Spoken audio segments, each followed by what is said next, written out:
நாம கடந்த வகுப்பிலே இந்த சிவஞான மாபாடியும் அதுல 11வது நூற்பா, இந்த 11வது நூற்பா பயணியல்ல 2வது பாகம் இல்லையா? ஆமா. அந்த 2வது பாதம் அது சிவப்பேரு, சிவ பேரு சொல்லக்கூடியது. அத முனிவர் பெருமான் விளக்கும் பொழுது சாதனைகள்ல இறுதி நூற்பா 9வது நூற்பா. அப்ப அந்த சாதனத்தின் பயன், சாதனம் எதுக்கான சாதனம்?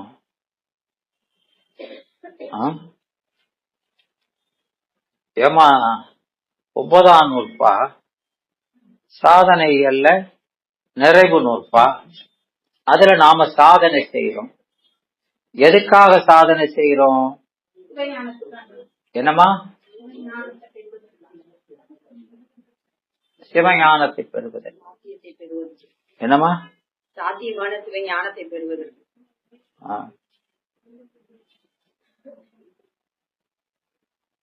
அப்போ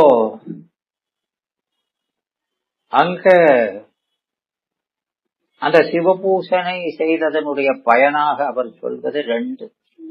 ஒரு பயனை சொல்லல. என்ன சொல்றாரு? பயன் 2ங்கிறார்.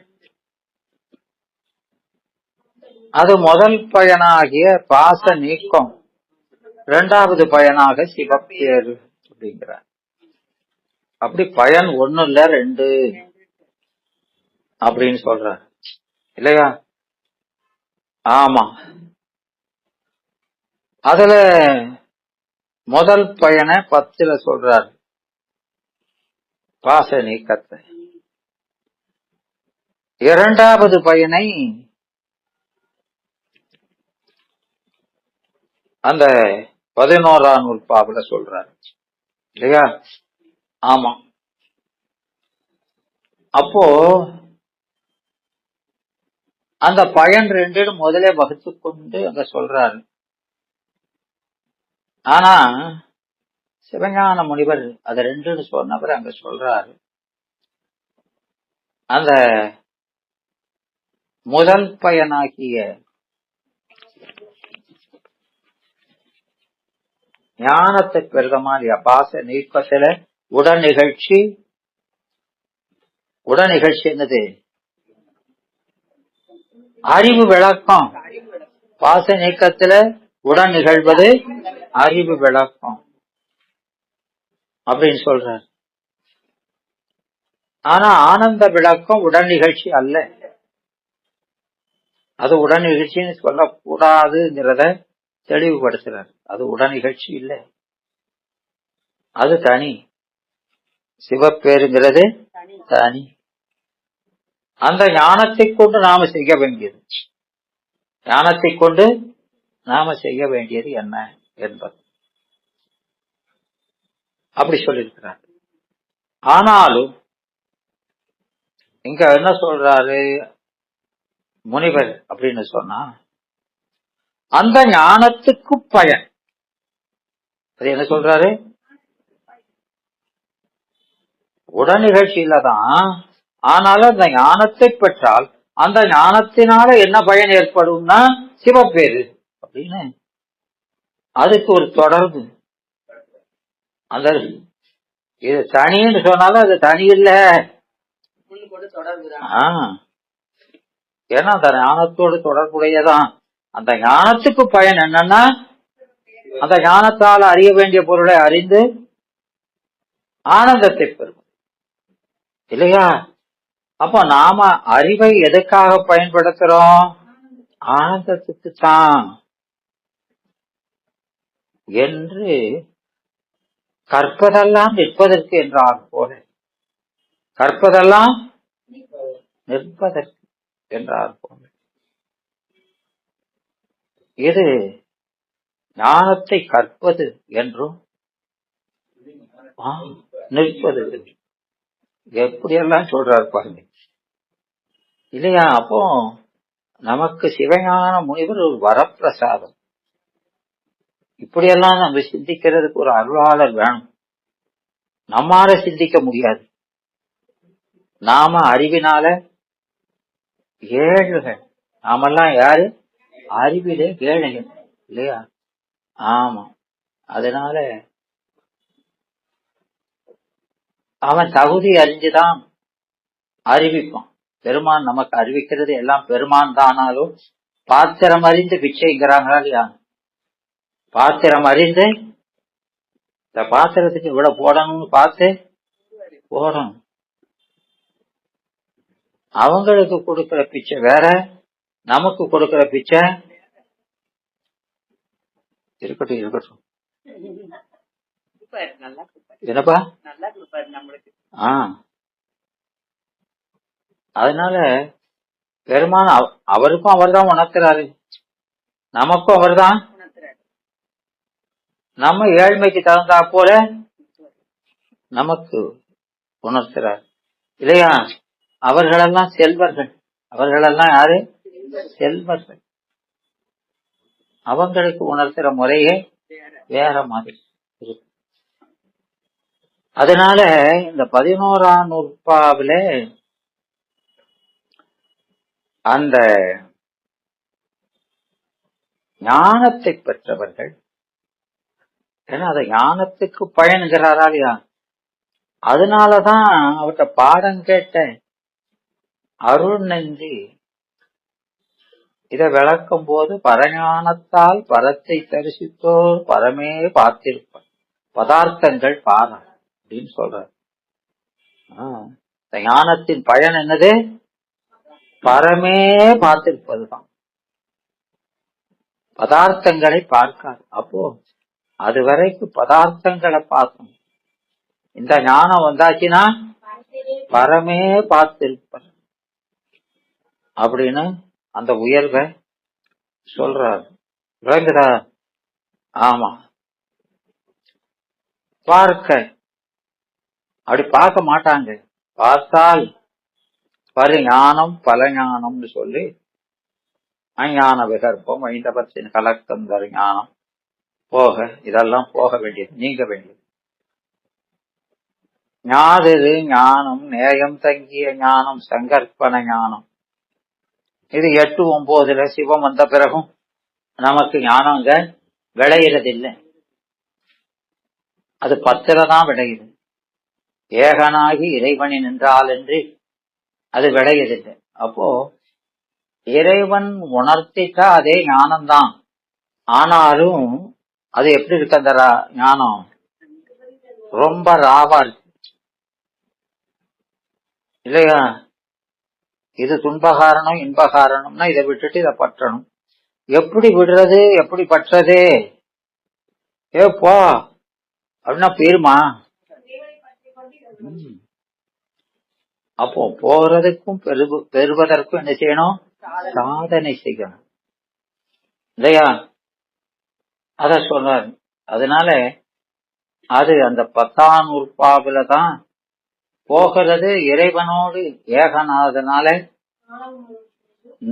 ஆணவமலம் போகுது. அவன் அருளோடு கூடுவதனால மாயா கண்மங்கள் போகுது. இப்படி 2 மலங்கள் எல்லாம் 3 மலமும் 2 வகையா சொல்லி 3 மனமும் எப்படி இருக்கு? 2 வகைக்குள்ள இருக்குது. எந்த 2 வகை? என்னமா? 3 மலத்தை 2 வகையா சொல்றாரு. என்ன வகையா சொல்றாரு? என்னமா?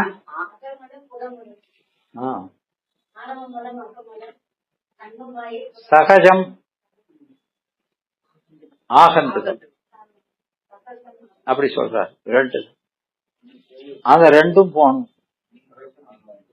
சகஜம் போனோம்னா ஆகந்துவம் சகஜமா எப்போது நம்ம விட்டு நீங்காத இருக்கின்ற இறைவனோடு சேர்ந்தா சகஜம் போகுது. போகுது. அதான் ஏகனாய் நிற்கிறது. இடையில சேர்த்தது அருள். அந்த அருளோடு ஒன்றி நின்றா ஆமா அது நகாரம் வகாரமாக்குறது, நகாரம் மகாரமாக்குறது.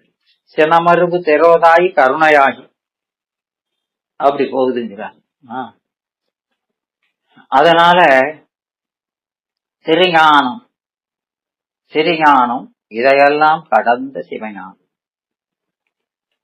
இந்த சிவஞானம்ங்கிறது ஆமா இதெல்லாம் கடக்கணும். அப்ப இந்த ஞானங்கள் எல்லாம் வந்து போகும். அப்போ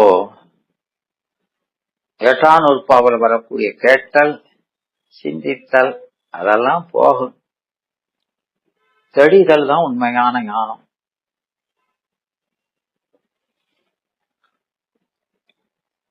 நிச்சை கூடுதல் அப்படின்னு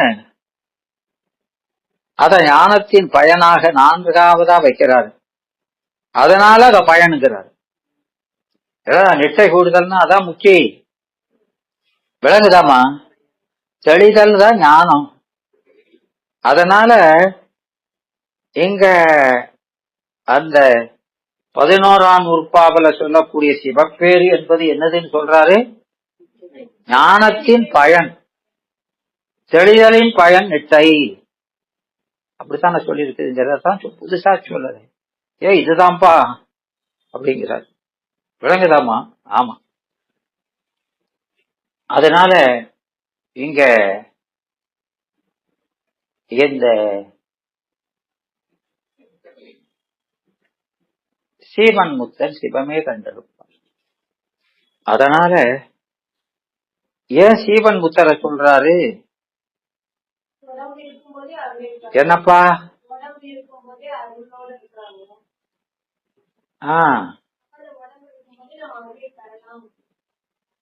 ஏமா முத்தரை சொல்ல வேண்டியதானே? ஏன் சீவன் முத்தரை சொல்றாரு? பரமுத்தரை சொல்ல வேண்டியதானே?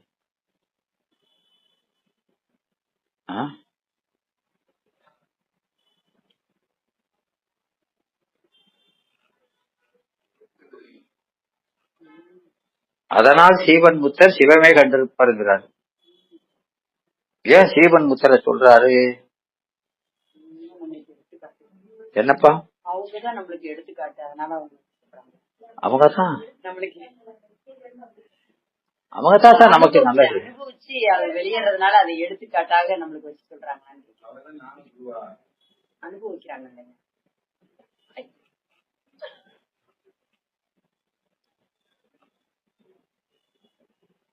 சரிதான். ஏன் அப்படின்னு சொல்லும் போது அது முதல்லயே அந்த 8ஆம் நூற்பாவிலே அந்த கேள்வி எழும். என்ன கேள்வி எழுதுன்னா, ஐயா இவங்க சிவபெருமான் வந்து தீட்சை செய்யறதுன்னா தகுதி உடையவங்களுக்கு செய்ய வேண்டியதானே? தகுதி இல்லாதவனுக்கும் தீட்சையை கொடுப்பான போட்டு அவனை ரோல்படுத்துவானே? ஐயா விஞ்ஞானகள் பிள்ளையார்களுக்கெல்லாம் சுபிதா சத்திய நிபாதத்தால கொடுக்காரு. ஒன்னும் உடனே போவான், நெட்ட கூடி இருந்து போவான், அவ்வளவுதான். இவன மாதிரி ரோல் போட்டுக்கிட்டு இருக்க மாட்டான் இல்லையா? ஆமா, அப்படி இவனும் கொடுத்து போக வேண்டியதானே? ஏன் இவனுக்கு 4ல வைத்தான்? 4ல வச்சதுனால இவன் போறானா? தீட்சை செஞ்சு வச்சிருக்கான். அதனால இங்க காலம் வெட்டிக்கிட்டு கிடந்தானே போறான். ஏன் அது வரைக்கும் வெயிட் பண்ண முடியறவரால?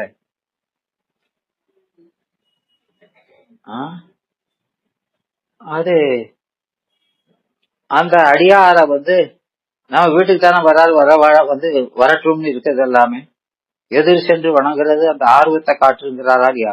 அதுபோல பெருமானுக்குள்ள ஆர்வம் தான் காரணம். விலங்குதாயம் இந்த பேர் எப்ப வருவான்னு வெயிட் பண்ணிட்டு இருக்க முடியாது.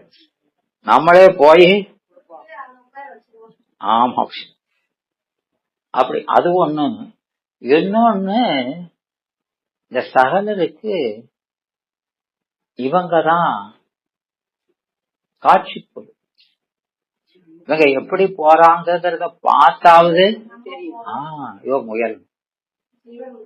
அவனுக்கு அவன் அதிதீவிர இருக்கவும் உடனே தேகம் போயிருது.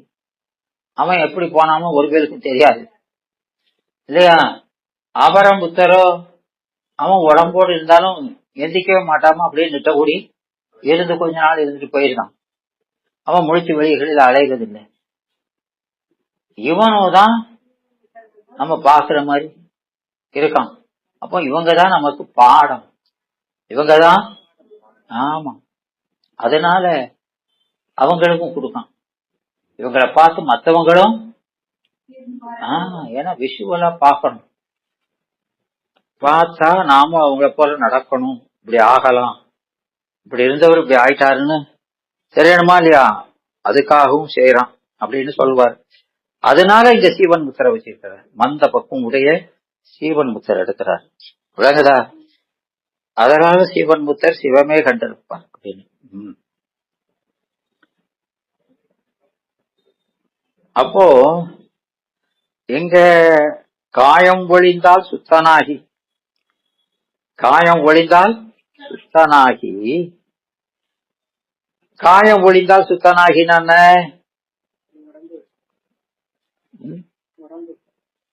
என்னமா? காயம் ஒழிந்தால் சுத்தனாகினா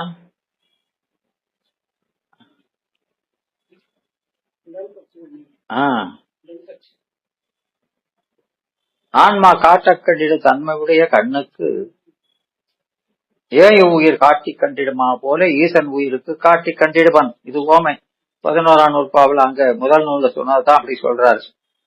எத்தை ஆயும் அறிவுடையனாய் அன்பு செய்ய அந்நிலைமை இந்நிலையில் அடைந்த முறையாலே. அந்நிலைமைனா அந்நிலைமை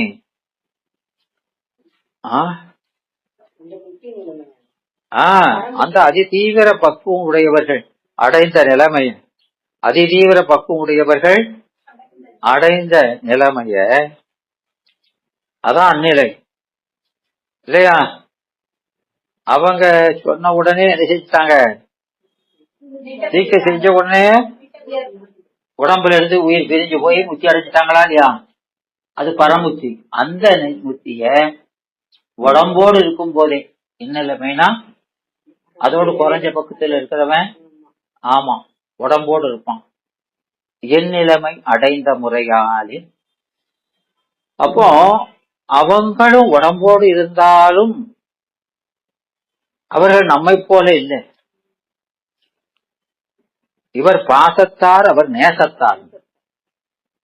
ரெண்டு தார் தான், ரெண்டுமே. ஆனா இவரு அவங்க நேசத்தார் இல்லையா? கட்டப்பட்டிருக்கான்.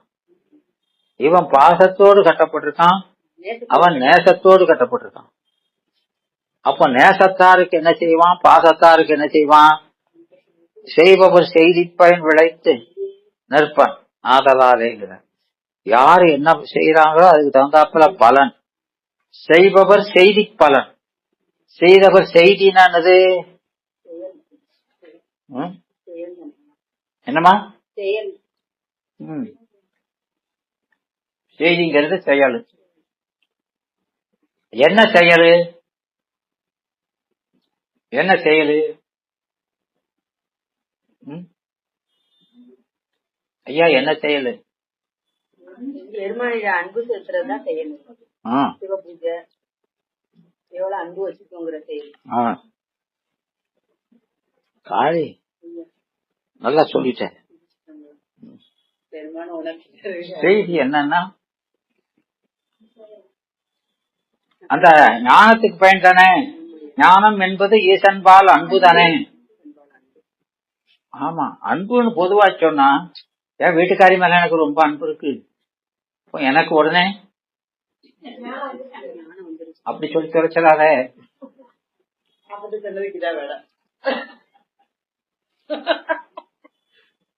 விளங்குதா? ஆமா. அப்போ இப்பதானே சார் சொன்னீங்க 2 பேரும் காதல் மனையாள் அப்படிலாம். அதுக்குள்ள சப்ஜெக்ட் மாத்தினா கருத்தையே மாத்திரல அப்படின்னு சொல்லக்கூடாது. அப்படி மாறுறது சித்தாந்தம் இல்ல.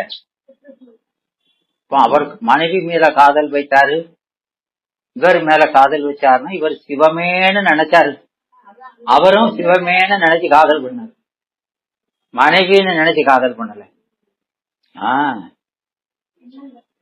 விளங்குதா? அப்படி செய்யணுமே. முதல்ல இந்த மதுரைக்கு சொல்லுங்க அந்த காதல் பண்றது. எல்லாருக்கும் தாமா, இது பொதுதான், எல்லாரும் தான். இப்போ எல்லாரும் கணவன் மனைவி அன்பாக தான் இருக்கணும். அந்த அன்பு உடல் மீது வராம உயிர் மீது வரட்டும்ங்கிற. உடல் மீது வராம உயிர் மீது வரட்டும். இதுக்குள்ள சிவம் இருக்கான் இல்லையா அப்படின்னு நினைச்சு அவங்களுக்கு பணிவடை செஞ்சா அது சிவபுண்ணியமாயிரும், முக்திக்கு காரணமாயிரும்.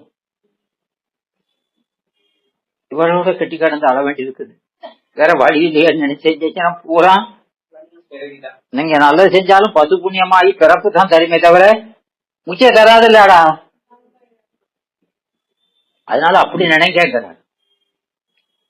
அப்படி நினைச்சா முதல்ல அவர் மேல குற்றமே வராதா இல்லையா? இங்க ஒரு சிவம்னு நினைச்சா அவங்க திட்டுனா சிவம் திட்டுது, நம்ம திருத்துது, சிவம் நம்ம திருத்துதுன்னு நினைப்பீடா இல்லையா? அப்ப பதிலுக்கு பேச மாட்டீங்களா இல்லையா?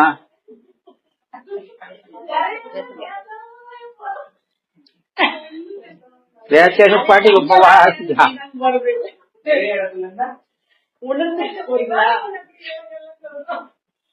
எங்களுக்குள்ள பேச்சுவார்த்தையே கிடையாது.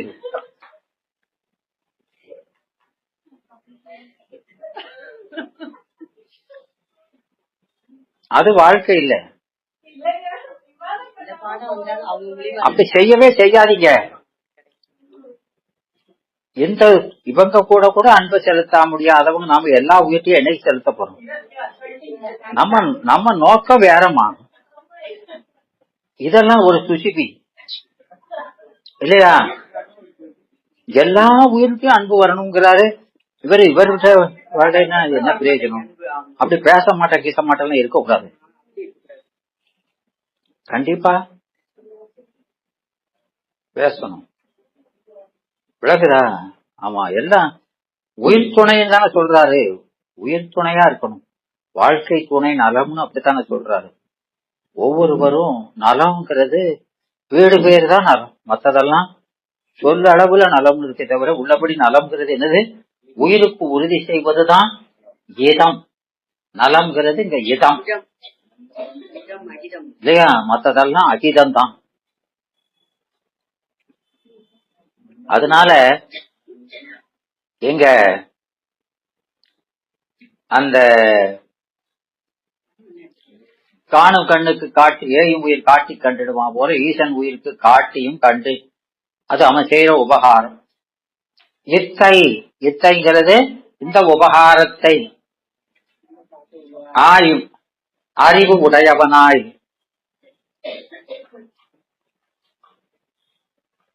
அப்போ இத்தை ஆயும் அறிவு உடையவனாய் எதை ஆயணும்?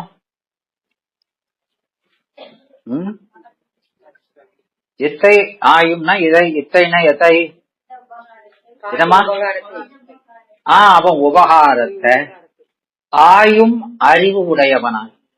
அப்போ அத ஆயிறது எப்படி ஆயிறது? அவன் அறிவித்தால்தான் அறிய முடியும் இல்லையா? ஆமா. அப்ப அறிவு உடையவனாய் அப்படின்னா அவன் அதற்கு வேட்ட அவன் அதை தெரிவிக்கவும் செய்யணும், அதை அறிகிற அறிவையும் கொடுக்கணும். அறிவு உடையவனா ஆக்கணும். நாம தன்வினை இல்ல, அறிவு உடையவனாய் அப்படின்னா நாம அறிவுடையவனாக மாட்டோம், அவன் ஆக்கணும். நம்ம அறிவிக்கணும், ஆக்கணும். இதெல்லாம் இரண்டாவது அதிகரணத்துல சொல்றாரு. எப்படி ஆக்குறான்? முதல் அதிகரணத்துல அறிவிக்கிறத சொல்றாரு இல்லையா? இத்தை ஆயும் அறிவு உடையவனா எப்படி ஆக்குறாரு? அந்த உடையான் அப்படிங்கிறத புரியுதாமா? அறிவு உடையவனாய் அந்த அறிவை அவன் கொடுக்கிறான். அந்த அறிவை யாரு கொடுக்கிறான்? இறைவன் கொடுக்கிறான்.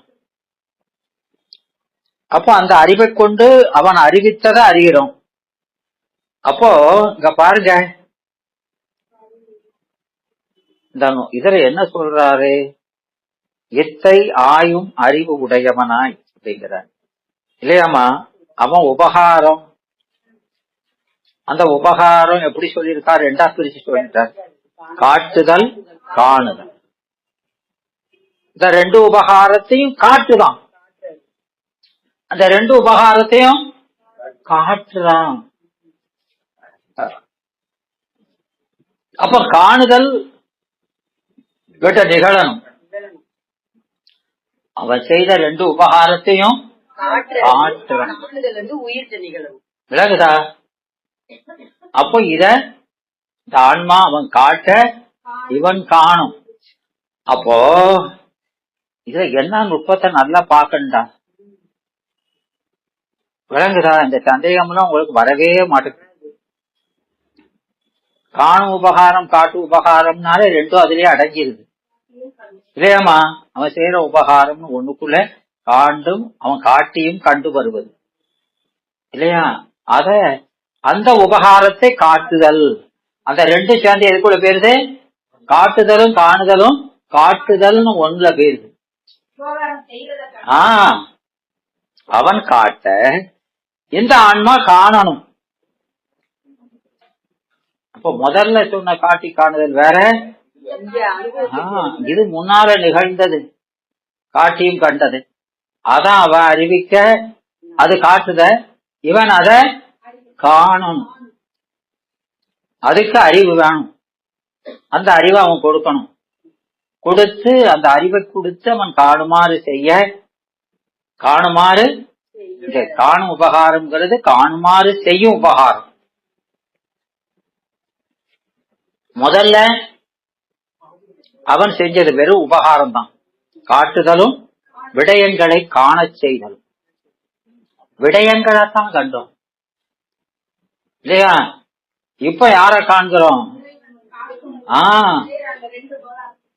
ஆமா, இப்போ அங்க விடயங்களே நாம கண்டு கொண்டிருந்தவன் இப்ப அதை தாண்டி, ஆமா, அப்ப அந்த விடயத்தை நமக்கு நுகர கொடுப்பவனை பாக்குறோம். யார பாக்குறோம்?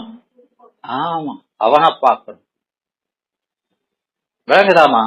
ஆமா. அதனால அதை காணுமாறு செய்யறான், அதை காணுமாறு செய்யறான். அப்போ இந்த காட்டி கண்டிட இத்தை ஆயும் அறிவு உடையவனாய் அவன் அறிவை கொடுத்து அந்த அறிவை கொண்டு அவன் காணும் இல்லையா? அந்த உபகாரத்தை அறிய. அப்ப அந்த அறிந்த காரணத்தால் இது ஒரு காரியம். இது இப்ப அறிதல் காரணம் ஆயிடுது. அவன் அறிவித்தல் காரணம், அதனால இவன் அறிதல் காரியம். இவன் அறிந்த காரணத்தான். ஏன்னா இப்போ இருக்கிற அறிவு என்னது? சிவஞானம் இல்லையா? இது வியாபக அறிவு. முதல்ல என்னது? அது ஏகதேச அறிவு. பொருளை மயக்கமாக ஒன்றை மற்றொன்றாக திரிதறிதல். இது திரிபர அறிதல். இது என்னது? திரிபு அற அறிதல் இல்லையா? ஆமா. அப்போ அங்க அறிஞ்சது எதை அறிஞ்சோம்?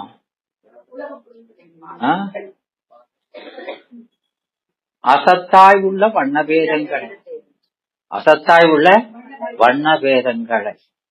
சத்தாய் அறிந்தோம். என்ன எப்படி அறிஞ்சோம்? அசத்தா உள்ள வண்ண பேதங்களை சத்தாய் அறிந்தோம், விபரீதமா அறிஞ்சோம். இப்போ எப்படி அறிகிறோம்? அப்போ சத்தாய் உள்ள பொருளை எப்படி அறிகிறோம்? சத்தாய் அறிகிறோம். சத்தை சத்தாய் அறிகிறோம் இல்லையா? அப்படி அறிகிறதுனால என்ன வருது? என்ன வருது? அத நீட மாறாத அறிகிறது. சத்தாய் அறிதல்னானது மாறாத இடைவிடாத அறிகிறதுனால மாறாத அன்பு வருது. மாறாத அன்புன்னா என்ன? வினை வழி மாறுவது. வினை வழி மாறுவது என்னது? அராகம். அராகத்தினால் விளைகிற அன்பு வினை வழி வருவது. இது சிவ அராகத்தால் வருவது. இது என்னது? சிவ அராகத்தால் வருவதனால அது என்னது? மாறாத அன்பு. விளங்குதா? இப்போ மாறாத அறிவுனால மாறாத அன்பு. மாறாத அறிவுனால மாறாத பொருளை அறிகிறோம். எதை அறிகிறோம்? மாறாத கருணையை அறிகிறோம். அவனுடைய மாறாத கருணைய அறிகிறோம். அதனால மாறாத அன்பு வருது. விளங்குதா? அதான் நீக்கமின்றி. எதுல நீக்கமின்றி? கருணையில் நீக்கம் இல்லையா? அத அறிகிறதுனால அதனால இங்க அன்பு வந்து, அதனால இங்க அந்த அன்பு உடையவனாய் அறிவு உடையவனாய் அன்பு செய்ய இல்லையா? அறிவு உடையவனாகி அன்பை செய்ய. அந்த ஏன் அத அன்பை செய்யங்கிறாரு? ஏமா அன்பு செய்யங்கிறாரு? தாய் காளியம்மோ சொல்லுங்க, சொல்லுடா. ஏன்னா அந்த அன்பு நமக்கா வராது. அந்த அன்பு அவன் அறிவை கொடுத்து அறிய வைக்கிறான், அறிகிறோம். அந்த அன்பு தானா வருமா? வராது. அந்த அன்பையும் யாரு உண்டாக்கணும்? அதான் பொறுப்பரிய பேரன்பை அருளி. பொறுப்பரிய பேரன்பை ஏமா அவன் உபகாரத்தை சொன்னா தானா அன்பு வந்துரும்னா தானா ஒரு நாடு வர மாட்டேன். தானா வர்றதுக்கு இங்க சுதந்திரமே கிடையாது. ஒன்னும் தானா வராது. அதெல்லாம் தானா வருது சார்.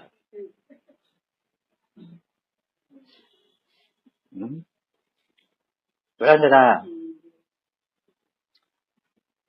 ஏன்னா ஒரு சமயம் அப்படிதான் சிவஞான முனிவர் குரு பூசை எங்க அவர் அவதார தலத்துல சிங்கப்புரத்தில் இல்ல, என்ன சொல்றாங்க நம்ம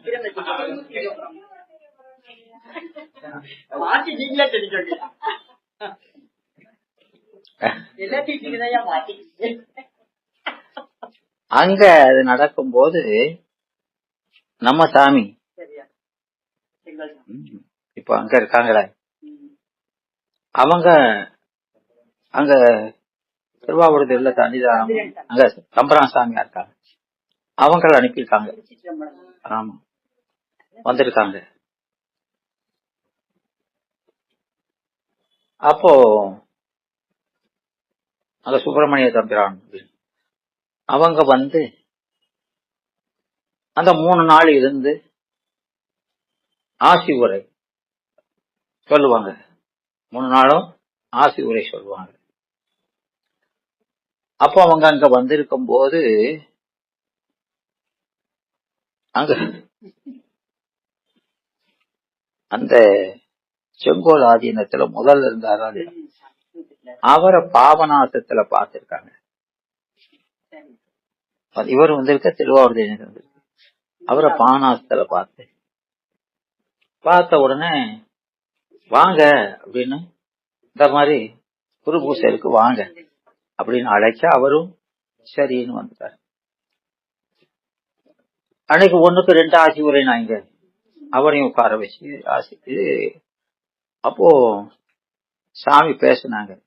முதல்ல சொல்லணும் மாதிரியா ஆசி உரை சொல்லும் போது சொன்னாங்க, உங்க தற்செயலா பார்த்தேங்க பாவனாசத்துல, அதனால வாங்கன்னு கூப்பிட்டு வர வாய்ப்பு கிடைச்சது அப்படின்னு, அது நமக்கு இன்னைக்கு ஒரு பேராக அமைஞ்சிருக்கு அப்படின்னு சொன்னாங்க. அன்னைக்கு மகிழ் உரை நான் சொல்ல வேண்டியது, அன்னைக்கு அப்படி போட்டிருந்தாங்க, மகிழ் உரையாவது சொல்லுங்கயா அப்படின்னு. அப்போ சொல்லும் போது சாமி இன்னைக்கு சொன்னாங்க, தற்செயல் இல்ல, அது தற்செயல். அது இவரை என்ன நேரத்துல இவர் பார்க்கணும், இங்க கூட்டிட்டு போகணும் பெருமான் டிசைட் பண்ணி இருக்கிறாரு இல்லையா? அதான் தெய்வீகம், நேர நிகழ்றது. வேற ஒருவர் மூலமாகவோ பௌதீகமாகவோ காட்டாம நேர காட்டியிருக்கிறாரு. அப்படின்னு ஓ அப்படித்தான் அப்படின்னு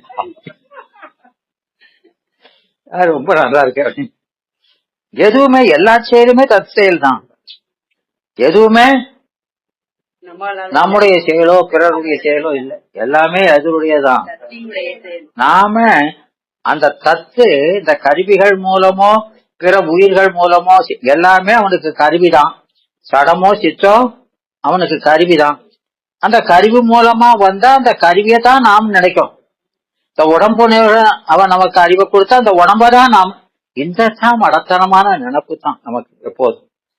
உடம்பு மூலம் பெருமான் நமக்கு அறிவை கொடுக்கிறவர் அவரை மறந்துட்டு இந்த உடம்புதான் நாமனே, அது மாதிரிதான் எல்லாத்தையுமே நினைக்கும். அதுதான் பூரா வினையா போய் சேர்ந்து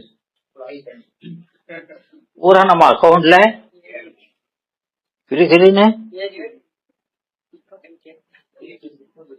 ஏறிடுது இல்லையாமா? எல்லாமே பெருமான் செய்வது தானே, நாம ஒரு துரும்ப கூட அசைக்க முடியாதுன்னு. எது செய்தாலும் பெருமான் தான். அதனால அறிவை கொடுக்கிறாமன்னா பிறகு அன்பையும் யாரு கொடுப்பா? இது கேட்கணுமா செய்யணுமா இப்படி எல்லாம் செஞ்சுட்டு அதுக்கப்புறம் நாமன்னு சொல்லலாமாமா? அப்படி சொல்றானே, சிவத்தை கும்பிட்டுக்கிட்டே அப்படி சொல்றான். சிவ சமவாதி. அவன் யார வழிபடுறான்? அவன் விஷ்ணு சமம் பிரம்மா சமம்னு சொல்லல. வழிபடு தெய்வம் சிவம், அதுல மாற்ற கருத்து இல்லை. அவனும் நானும் ஒண்ணும் தான். அப்படியாவது சொல்லி தொலைச்சிய நினைக்க முடியும். பெருமானுக்கு சிவஞான முனிவருக்கு அதை பொறுக்கவே முடியாது. கடவுள் இல்லைன்னு கூட பொறுத்துக்கிடுவாரு. நான் சிவம்ங்கிறவனை எடுத்து கட்டுறார். விளங்குதா? புரியுதாமா? அப்படி சொல்றாங்க வேதவாதி. அவன் நாம இந்த கருவிகளோடு சேர்ந்திருக்க வரைக்கும் தான் அடிமை. விளங்குதா? அப்ப இந்த பாசமெல்லாம் நீங்கிட்டா நீனு நானும் அவனை வணங்க வேண்டிய அவசியம் எல்லாம். அதுக்கு இவன் நாம 2 பேரும், உன் அறிவுல பாசம் இல்ல, என் அறிவுல பாசம் இருக்கு. இந்த பாசத்தை நீக்கிட்டா உன் அறிவும் என் அறிவும் ஒண்ணும் அப்படிங்கிறவன் அருவ சிவசமவாதி. அவன் யாரு? அருவ சிவசமவாதி, அறிவினால் ஒத்ததைன்னு சொல்றவன். இன்னொருத்தன் உருவ சிவசமவாதி. அது சாரூபம் அப்படின்னு ஆயிரும். உருவத்துல அவனை போல இருந்தா யாருமா அப்படி இருப்பா அவன மாதிரி? என்னப்பா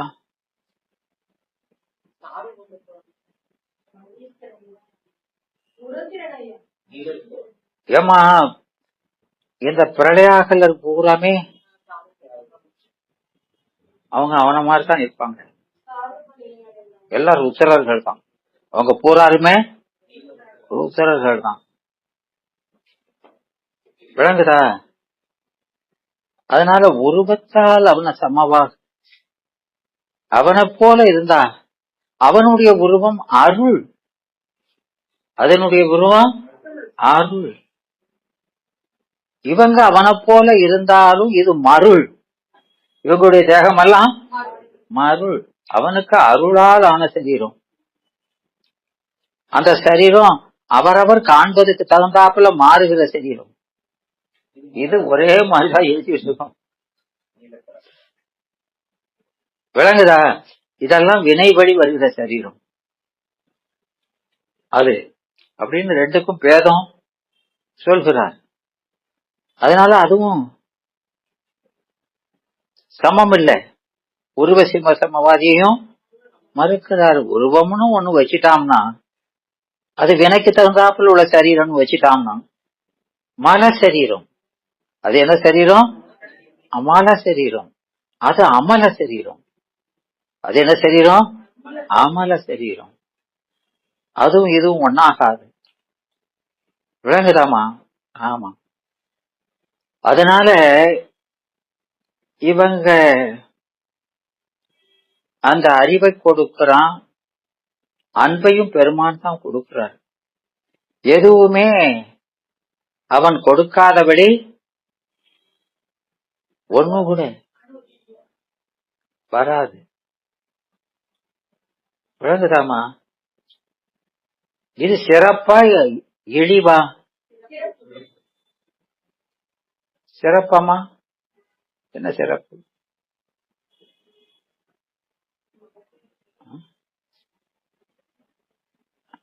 இது என்ன சிறப்பு? ஏடா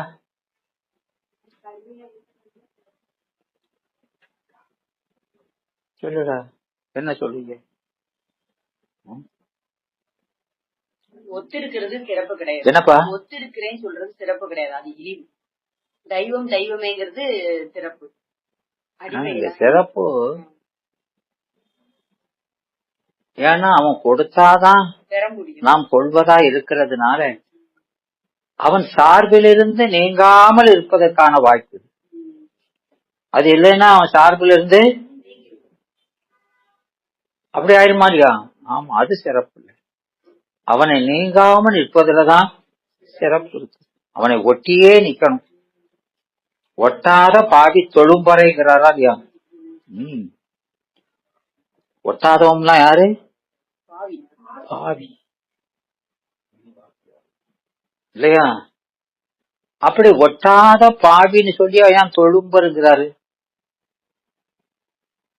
தொழும்பர்னா யாரு? தொண்டு செய்வோர், அடிமை தொழில் செய்வோர் பேரு தொழும்பர் இல்லையா? அப்போ ஒட்டாத பாவி தொழும்பரை நாம் உரு அறியோம் அப்படின்னு சொல்றோமா இல்லையா? ஆமா. ஏன்? அறிவால் தொழும்பு படாமல், அறிவுனால தொழும்பு படாமல். விளங்குதா? வெறும் வேடத்தாதி இதுலயும் தான் செயற்கையா தெரிஞ்சுபட்டு. விளங்குதா? அதனால ஒட்டற, அதனால பாவி. ஆனா அவன் தொழும்பர் போல வேஷமெல்லாம் இருக்கு, செயலெல்லாம் இருக்கு. விளங்குதா? ஆமா. அடியார் போல் நடித்து நாடகத்தால் அப்படி இவனைத்தான் பாவிங்க.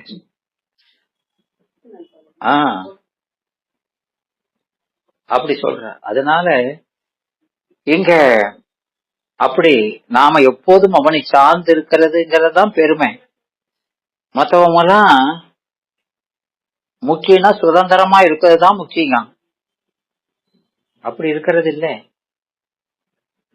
ஆமா, அவனுக்கு அதான் அவனுக்கு அவனை சார்ந்து அவனுக்கு அடங்கி இருப்பதுதான் சிறப்பு. விளங்குதாமா? அதனால அவன் நமக்கு உரு அறியோம்னா என்னமா வேடம் தான் போட்டிருக்காங்க, அவங்க உரு அறிய மாட்டோம். ஆமா, ஒரு அறியும் அப்படிங்கிறது, ஒருங்கிறது ஆமா, அந்த அவன் நிழலை கூட பார்க்க மாட்டான் அப்படிங்கிறது. அப்ப எதை பார்க்கறது? எப்படி இருக்கணும் நாம? அவங்கெல்லாம் பாவி, அவன் ஒரு அறியும். ஆனா பிரிவினை அறியா நிழல், அது உன் நிழல் போல இருக்கும். பிரிவினை அறியா நிழல் அது போல. அந்த நிழலு உங்க பாதத்தை தொட்டுக்கிட்டு இருக்கா இல்லையா நிழலு, அந்த நிழல் தான் நாம. உன் பாதத்தையே தொட்டிட்டு இருக்கா நிழலா நான் இருக்கணும் சாமிங்காரு. உன் நிழலா இருந்தா போதும். நிழல் எதுக்காக அப்படி சொல்றாருன்னா, இப்ப மரத்து நிழல் போல எல்லாம் சொல்லல.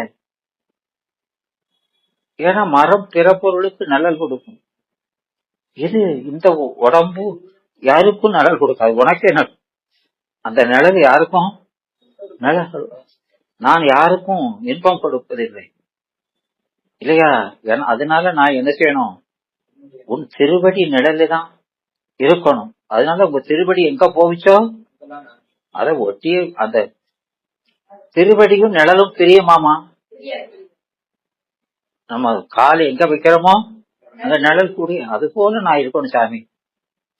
எனக்கு வேற இடம் வேண்டாம், திருவடி ஒண்ணுதான் எனக்கு இடம் என்று உன் அடிக்கீழ் இருக்க என்றான். நிழல் அடிக்கீழ் இருக்கா இல்லையா? எப்படி சொல்லியிருக்காரு, நல்லா சொல்லியிருக்காருலாமா? சொல்லியிருக்காரா இல்லையா? அப்படி சொல்றாரு. அந்த நிழலுக்கு தான் சிறப்பு.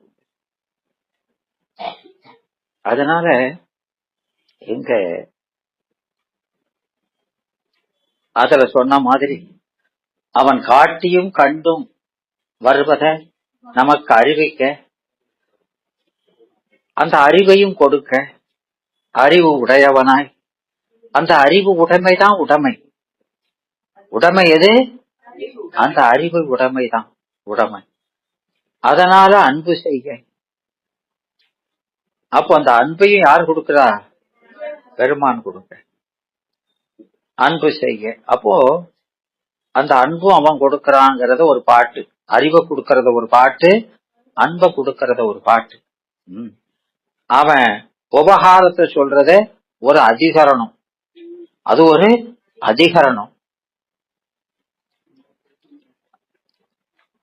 அப்புறம் அன்பு செய்யவே செய்த காரணத்தால் அந்நிலைமை எந்நிலையில் அடைந்த முறை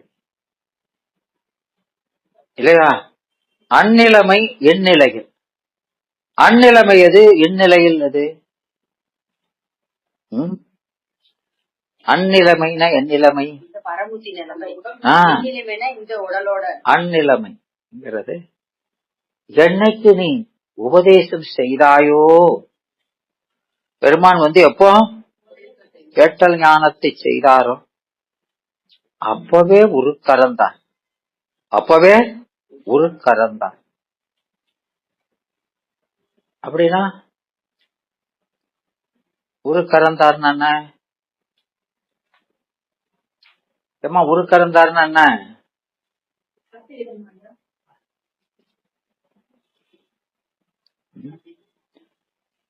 பெருமான பார்த்த உடனேயே அவர் உபதேசம் செஞ்சாராரியா, செஞ்ச உடனேயே சாமி உம்மை தவிர எனக்கு இனிமே எதுவுமே வேண்டாம், உம்மை தவிர எனக்கு இனிமே எதுவும் வேண்டாம், இது ஒண்ணு போதும் என்று தனு கரண புவன போகம் என்று அவனால் கொடுக்கப்பட்ட எல்லாத்தையும் சரண்டர் பண்ணிட்டாங்க.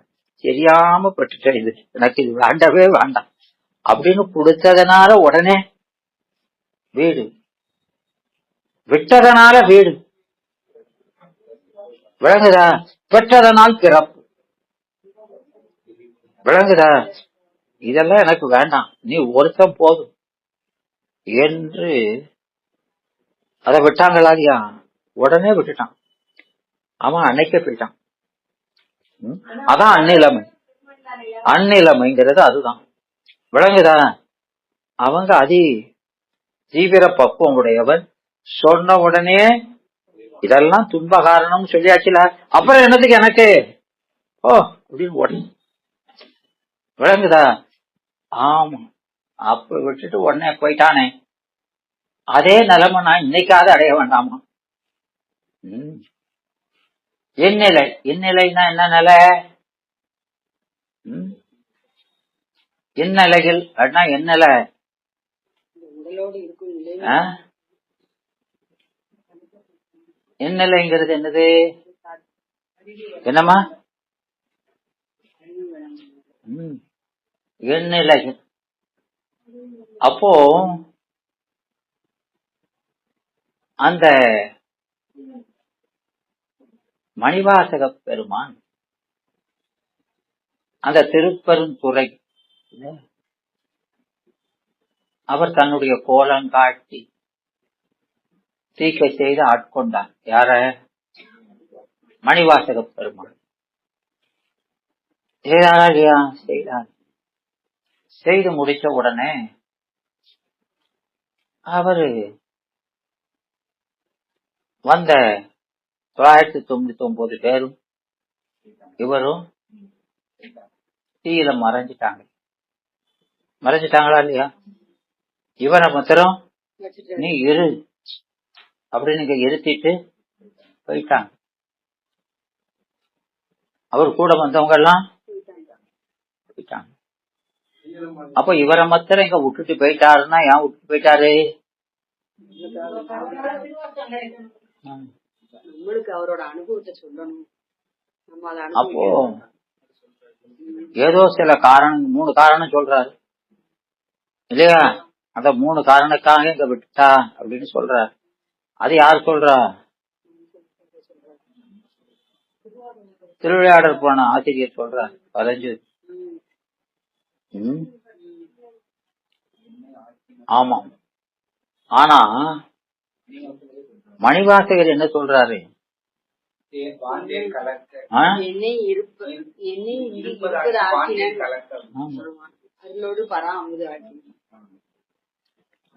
அப்போ எனக்கு இன்னும் பக்குவம் வரல, வேக்காடு பத்தாது அப்படின்னு என்னைய உடம்போட இங்க இருக்க வச்சுட்டு அவங்களோட போயிட்டார் இல்லையா?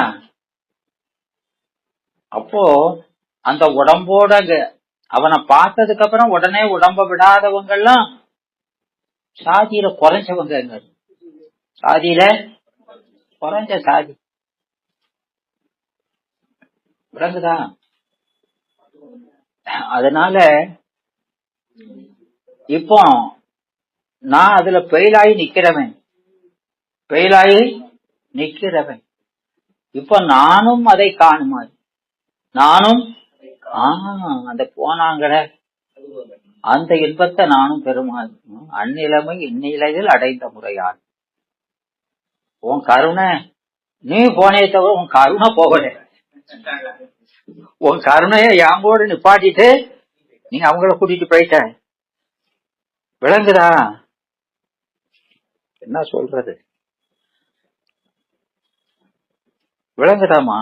அப்போ பெருமான் போனாலும் அவன் கருணைய என் பக்கம் நிறுத்தி சென்றிருக்காது. விளங்குதா? அதனால நீ என்ன செஞ்ச? இப்போ எனக்கு உபகாரத்தை சொல்ற. விளங்குதா? ஆமா. அன்னைக்கு அவனுக்குலாம் இதெல்லாம் சொல்லல. நீ அவனுக்கு லேசா இது தப்பு, இது துன்பம், இது இன்பம் காரணம்னு அவன் உடனே விட்டு அதுக்கு மேல வேண்டாம்னு போயிட்டான். இப்ப அதனால அவனுக்கு அந்த பேரெல்லாம் நான் மண்டா இருந்ததுனால நீ கூட கொஞ்சம் முயற்சி பண்ணி நிறைய சொல்லியிருக்க. அந்த பேர் எனக்கு தான். அவங்களுக்கெல்லாம் கிடைக்காத விளக்கம் எனக்கு கிடைச்சிருக்கு. விளங்குதா? அதனால நீ என்ன செய்யற? ஆமா, நீ உன்னுடைய உபகாரம், நான் இதை செய்யறேன் அதை செய்யறேன் அப்படின்னு அந்த உபகாரத்தை எல்லாம் சொல்லி அந்த அறிவை நீயே உண்டாக்கிட்டேன். எனக்கு என்ன குறை இருந்ததோ அந்த குறையெல்லாம் நீயே நீக்கி அன்பு வர வச்சு இல்லையா? அந்த நிலைய, அவங்க நிலைமைய நான் இந்த உடம்போடு கூடி இருக்கும் போதே பெற செஞ்சிட்டிய. விளங்குதா? இதுதான் பிறர்க்கரிய பேர். இவரை என்னத்த சொல்றது? இது அருள்நந்தி சொல்றாரு. இப்படி மெய்கண்டார் சொன்னதான் சொல்றாரு. ஆனா அதுல சொல்லாதத ஒரு இதை இங்க சொல்றாரு. புரியுதாமா? என்ன புரியுது? என்ன புரியுது?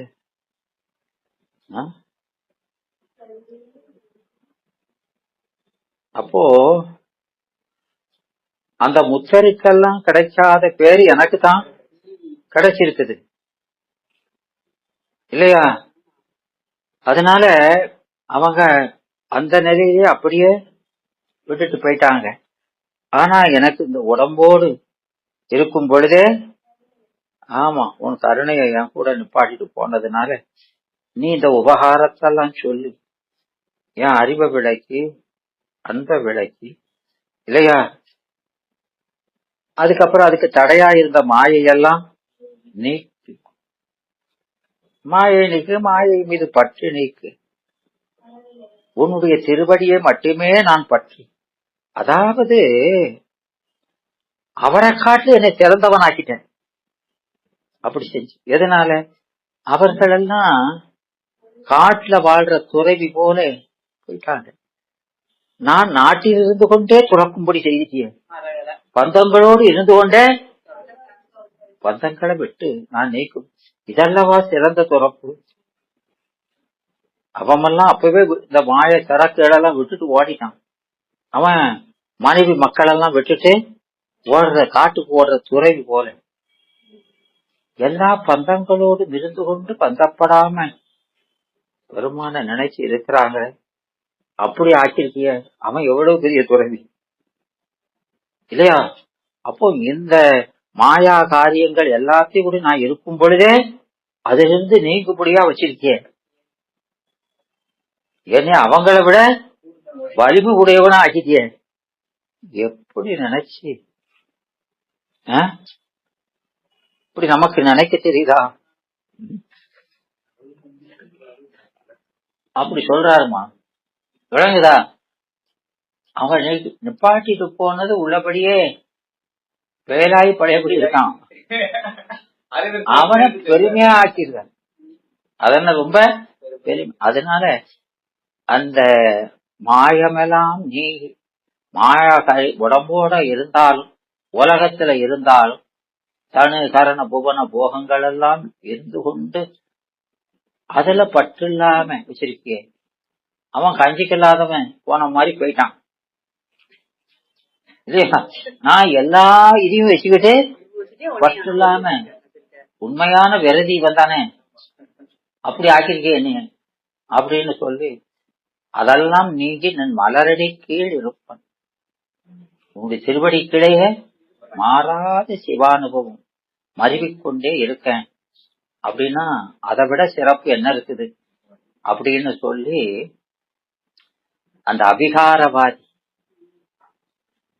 எதுக்கு அபிகாரவாதியை சொல்றாரு?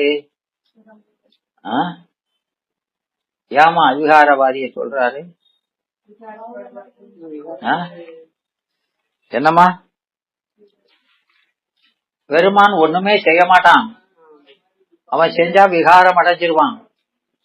அதனால அவன் காட்டு உபகாரம் செய்வான், காணு உபகாரம் செய்ய மாட்டான் அப்படின்னு சொல்றவன் அவன் என்னெல்லாம் செய்வான் தெரியுமா? எல்லாமே அவன் தான் செய்வான் அப்படின்னு சொல்லி அவனை மறுக்கிறாரு அபிகாரவன் இல்லையா? அப்படி சொல்லி அவன் என்ன செஞ்சாலும் அவன் மாறாம இருக்கிறது தான் அபிகாரம். நீ செய்யாம இருந்தாதான் அபிகாரம் இல்லை, செஞ்சாலும் விகாரம் இல்லாம இருக்கிறது தான் அபிகாரம். அவனுக்கே ஒரு விளக்கத்தை கொடுக்கிறார்.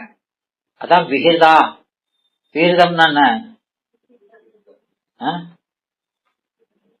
குற்றம் நீ குணங்கள் நீ அப்படிங்கிறாரா இல்லையா? அப்படின்னா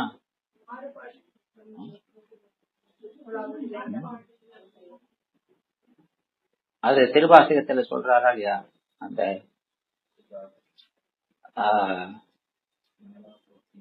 நீத்தல் விண்ணப்பத்துல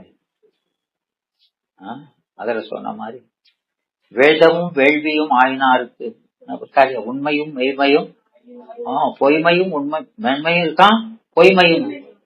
இப்படி மாறுபட்ட தன்மைகள் தான் விகிர்தான் இல்லையா? அப்படி மாறுபட்ட தன்மைகளை உடையவன், ஆனாலும் மாறாது. மாறுபட்ட செயல்களை செய்வான், மாறாம இருக்கும். அதான் விகிதம். விளங்குதா? நீ அவன் செய்யவே மாட்டாங்க, அப்படி இல்ல. அப்படி இருந்தா அவன் அவிகாரி இல்ல.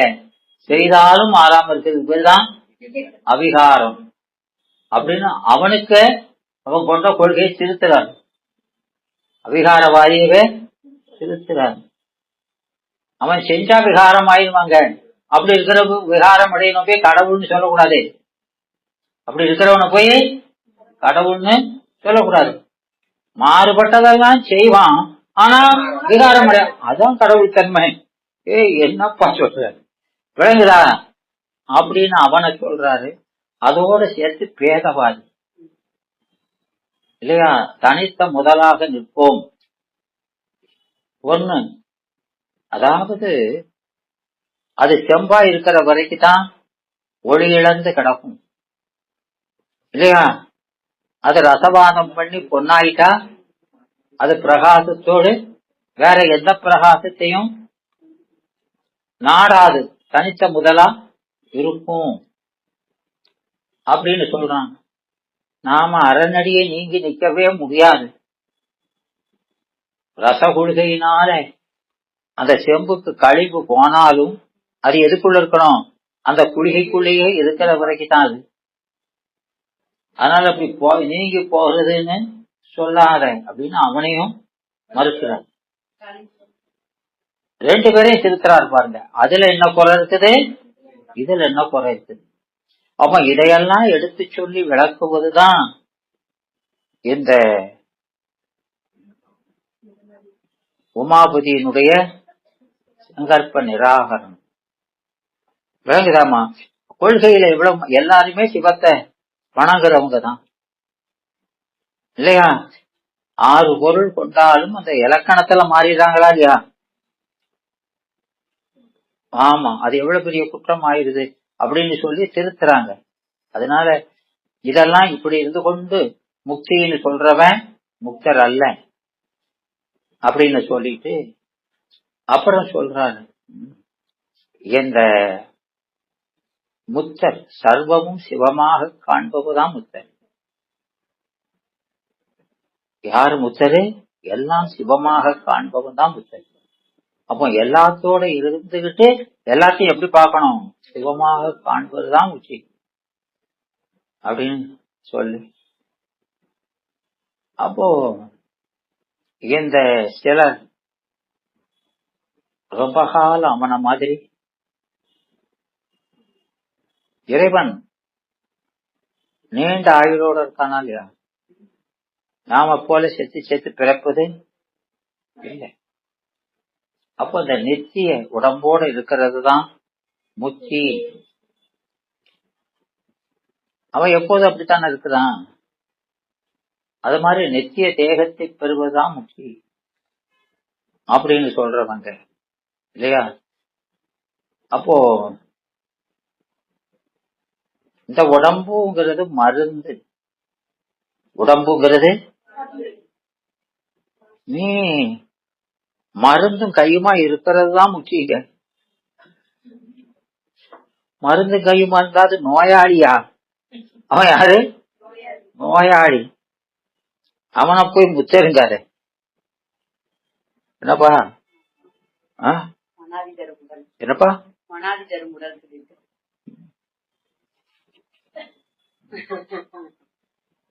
இதெல்லாம் ஆமா. அதனால இந்த நித்திய ஞானத்தை பெறுவதுதான் முக்கியம். ஆமா, இப்போ நீடு பலகாலம் நித்தராய் இருந்தும் நின்மல ஞானத்தை இல்லா நிகழ்ந்திடுவர் பிறப்பில் அப்படின்னு சொன்னாரா இல்லையா? 8ஆம் நூற்பாவிலே சொன்னார். சித்தர்கள் இவன் 10,000 வருஷம் இருந்தான். என்ன 10,000 வருஷம்? இப்போ சகரர் தெரியுமா? எனக்கு தெரியாதவரா? என்னம்மா என்னப்பா? சாகரம்னு பேரு வந்தது அதனாலதான். இவர்களால உண்டாக்கப்பட்ட சரகலா உண்டாகப்பட்டதுனால சாகரம் இல்லையா? சரகர் அவருடைய புத்திரர்கள் இல்லையா? எல்லாரும் அந்த கபில முனிவரால் அழிந்து போனாங்களா இல்லையா? அந்த பகீரதன் தவம் செய்தானா இல்லையா? அவன் அப்பா திலீபன் தவம் செய்தான், அவனால முடியாதுக்கு அப்புறம் இவன் தவம் செய்தான். எத்தனை காலம்? 50,000 வருஷம் தவம் செஞ்சான். எத்தனை காலம்? யாரை நோக்கி? கங்கையை நோக்கி. கங்கை வந்து அவ ஒரு நிமிஷம் தான் வந்தான். 50,000 வருஷம் இருந்தா ஒரு நிமிஷம் வந்து, ஏய் ஆள் தெரியாம தவம் செஞ்சுட்டிய, நான் வந்தா தாங்க முடியுமா? பெருமான முதல்ல கும்பிடாம நான்லாம் அவர் ஏவல் வழி நிக்கிறவா, என்னைய கும்பிட்டா நான் வந்து ஐயோ பாவம்னு தான் சொல்லணும், வேற என்ன சொல்லணும்? நான் வரணும்னா யாரு என்னைய அனுப்பணும்? அவரை கும்பிடாம அப்படிங்க. ஓ அப்படியானு. அதுக்கப்புறம் ஒரு 50,000 வருஷம் பெருமானை நோக்கி தவம் செய்ய, அப்புறம் அவர் வந்து செய்கிறார். விளங்குதா? அவருக்கு அங்கேயே வர வைக்கிறாரு. சொல்றாங்களா இல்லையா? ஆமா. அப்போ அந்த 50,000 வருஷம், அதுக்கப்புறம் ஒரு 50,000 வருஷம், இப்படியெல்லாம் இருந்தா அவங்க எல்லாம் முச்சர் அல்ல. அவங்க எல்லாம் நீடு பலகாலம் நித்தராய் இருந்து நன்மல ஞானத்தை எல்லாம் நிகழ்ந்திடுவர் பிறப்பில். அப்போ அந்த 50 அப்படின்னு ஒரு அளவு சொல்லிட்டாம்னாலே உருப்படாத பயன் அர்த்தம் அப்படிங்க இல்லையா? இத்தனை 1000 வருஷம் இருந்தாரா பிரயோஜனம் இல்லை இல்லையா? அப்ப யார் பெருமானுடைய திருவடிகளை பெற்றாரோ அவர்தான் முத்தர். ரொம்ப காலம் இருக்கிறது பெருமை இல்லை. விளங்குறாரா? ஏன்னா அதெல்லாம் தண்டனை. அது என்னது? தண்டனை. ஏன்னா அந்த துரோணனுடைய புத்திரன் யாரு? துரோணருடைய புத்திரன் என்னமா? துரோணர் தெரியுமா இல்லையா? அவருடைய மகன் யாரு? என்னையா இப்படி பறக்க அஸ்வத்தாமன். ஆமா. அவனுக்கு என்ன சாபம் கொடுத்தாங்க? சிரஞ்சீவியா அலன். சண்டனை. அது என்னது? நீ முக்கியடையாம இப்படியே கடை அப்படின்னா விளங்குதா? அப்போ அந்த உடம்போட இருக்கிறதெல்லாம் என்னது? அத போய் பேருன்னு சொல்ல கூடாது. அதனால யாரு நன்மல ஞானத்தை பெற்றார்களோ அவர்கள் தான் பாக்கியசாலி. ரொம்ப காலம் இருக்கிறவன் அவரு 100 வயசு இருந்தாராம், அப்படி 110 வயசு இருந்தாராம், அப்படி எல்லாம் சொல்றது பெருமை இல்லை இல்லையா? ஆமா. அதனால இந்த உடம்பு ரொம்ப காலமா இருக்குது அப்படின்னா மருந்து ரொம்ப காலமா இருக்குது அப்படித்தானே அர்த்தம். நோய் போகலன்னு அர்த்தம். நோய் போகலன்னு அர்த்தம். அப்படின்னு அவன் ஒரு சிவசமவாதி அவனை சொல்றாரு. அதனால அந்த உடம்பு பெருமான் கொடுக்கிறவர் அவரு, நீக்கிறவரும் அவர் தான். அந்த உடம்ப அவர் நீக்கலன்னா அர்த்தம், நோய் நீங்கலன்னு அர்த்தம். அப்ப அத போய் முக்கியன்னு சொல்லக்கூடாது. அப்புறம் கண்மம் இருக்குது, கண்மம் இருக்குது அப்படி சொல்லி அந்த அது கண்மம் இருக்குது அப்படின்னு சொன்னா அங்க அனுபவம் இருக்குதுன்னா உங்களுக்கு எது வழி வருது? அனுபவம் எல்லாம் கண்மத்தின் வழி வருவதுதான். அப்ப இந்த கண்மத்தின் வழி கண்மம் இருக்குதுன்னா நமக்கு விளங்குகிற அறிவு பாசஞானம்தான். கண்மத்தின் வழி விளங்குகிற பாசஞானம்தான். அந்த பாச ஞானம்ங்கிறது ஏகதேச ஞானம். அந்த ஏகதேச ஞானம் இருக்கிற வரைக்கும் உண்மை அறிவு விளங்கவே விளங்காது. புரியுதா? அழங்காது. அப்போ இந்த கண்மம் இருந்தாலும் அதுதான் அந்த வினாவெண்பா 9வது பாட்டு என்னது?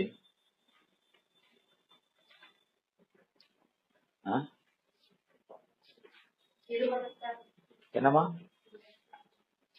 இருமலத்தாருக்கு இல்லை உடல் வினையன் செய்யும், ஒருமலத்தாருக்கு ஆராய் செய்யும், இருமலத்தார் ஒன்றாக உள்ளது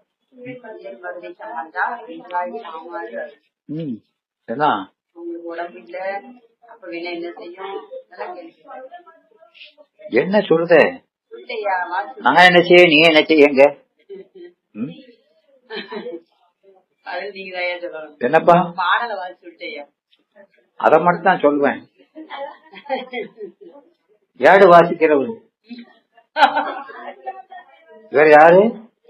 ஏடு வாசிக்கிறவரு. ஏட மாத்திரம் தான் வாசிப்பார், மற்றதெல்லாம் மேல இருக்கிறது சொல்லணும்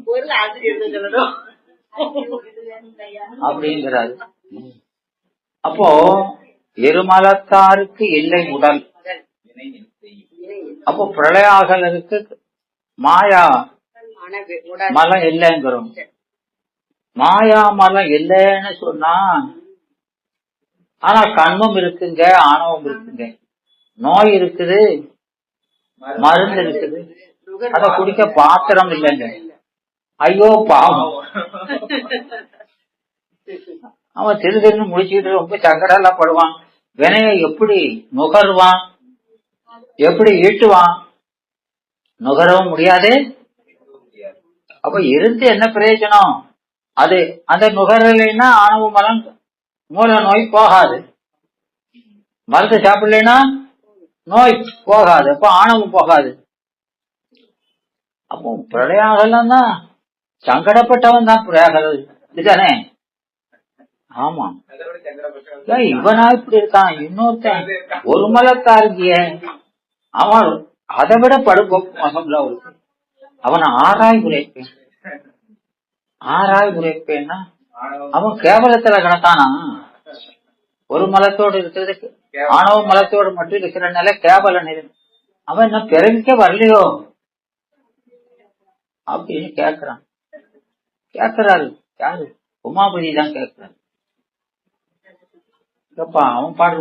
அப்ப சகல வசதியோடு இருக்கிறவன் தான் சகலனும், சகல வசதியோடு இருக்கவன் சகலனும் அப்படின்னு கேக்குறான். விளங்குதாமா? அப்போ உங்களுக்கு தான் எல்லா வசதியும் இருக்குங்க. வசதி குறைஞ்சவங்களா அவர் 2 பேருங்க இல்லையா? உள்ளபடியே அவங்க எல்லாம் நம்ம காட்டிலும் பக்குவம் கூடுனவங்க. நீங்க சொல்றத பார்த்தா அப்படிதான் இருக்குது அப்படிங்கிற. அப்போ அதுக்கு உண்மையான பொருள் என்ன?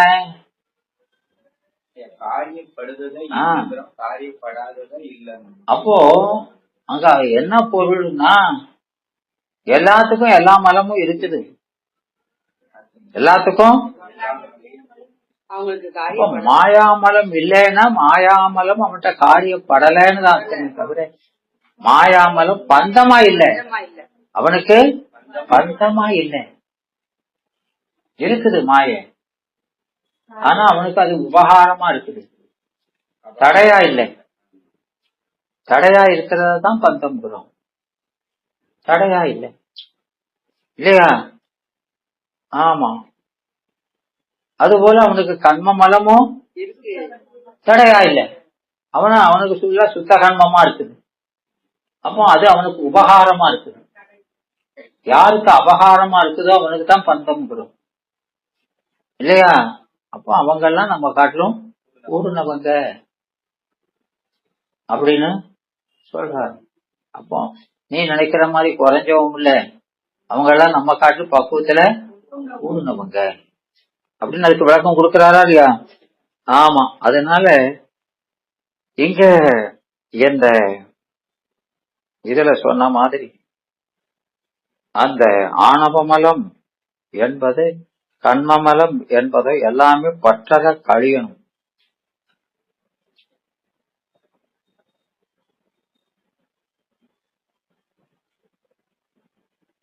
அப்படிங்கிறத அங்க சொல்றாரு. எனவே இந்த மலங்கள் எல்லாம்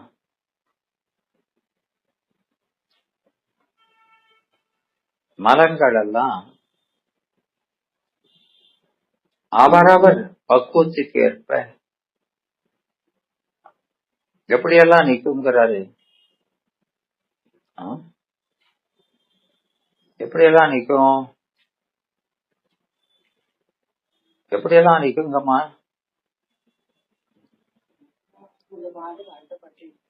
அது கலங்கள் தேற்றாமணக்கு சேர்ந்து, தேற்றாமணக்குங்கிறது தெளிவிக்கிறது. ஆனா அதுவும் ஒரு குப்பைதான், பாசம்தான். அப்போ அந்த தெளிவிப்பதும் சேர்ந்து தெளிஞ்சிடணும்.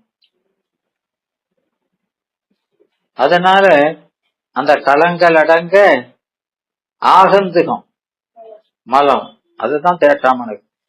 மூல மலம் கலங்கள் ஆணவம், அதுவும் சேர்ந்து அடங்கினது போல அடங்கி கிடப்பது,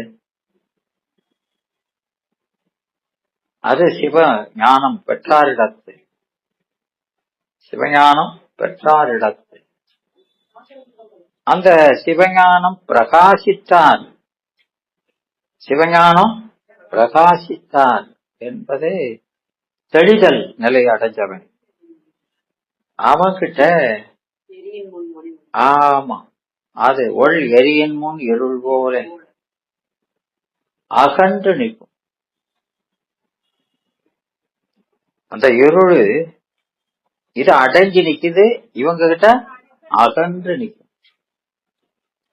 விலகுதா? அவனை விட தூர போயிட்டு இது அவன் கிடையே இருக்குது, ஆனா அடங்கி கிடக்குது. இது அகன்று நிக்குது. அப்புறம் சீவன் முத்தரிடத்துல அது எப்படி இருக்குது?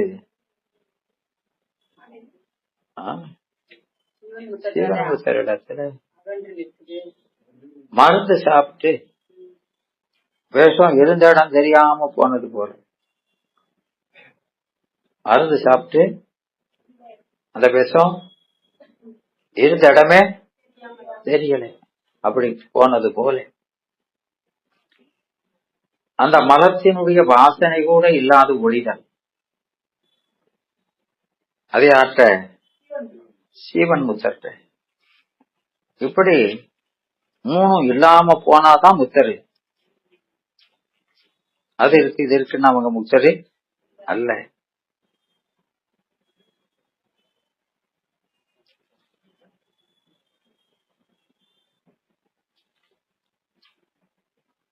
அப்படின்னு சொல்றாரு. அப்போ அப்படி சொல்லக்கூடிய அந்த ஆணவமலம்ங்கிறது நம்ம போனோம், அது போகாதுன்னு சொல்றவங்க கண்மம் காரணமாக நாம நல்ல அனுபவத்தை அனுபவிச்சு கொண்டு உடம்போடு இருக்கிறது அப்படிங்கிறவரும் முக்தி கிடையாது. விளங்குதா? அப்போ 3 மலமும் நீங்க இருக்கணும், 3 மலமும் நீங்க இருக்கணும். நீங்களா மட்டும் போதாது, நாம சிவனுடைய அடிய சேர்ந்திருக்கணும்.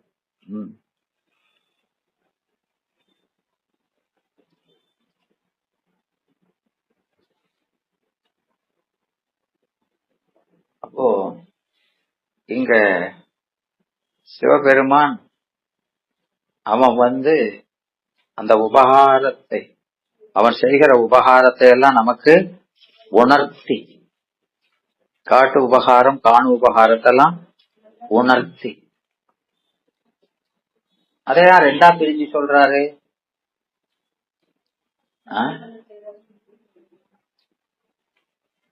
என்னமா ஏன் ரெண்டா பிரிஞ்சு சொல்றாரா? அறிவித்தலும் அனுபவமும் இருக்கணும், அதனால அறிவித்தலும் அனுபவிக்கிறதும் இருக்கணும், அதனால ரெண்டா. அறிவித்தல்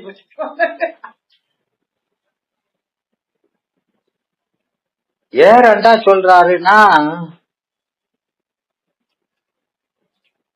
ஒரு பொருள் என்பது குணமும் தொழிலும் உடையது.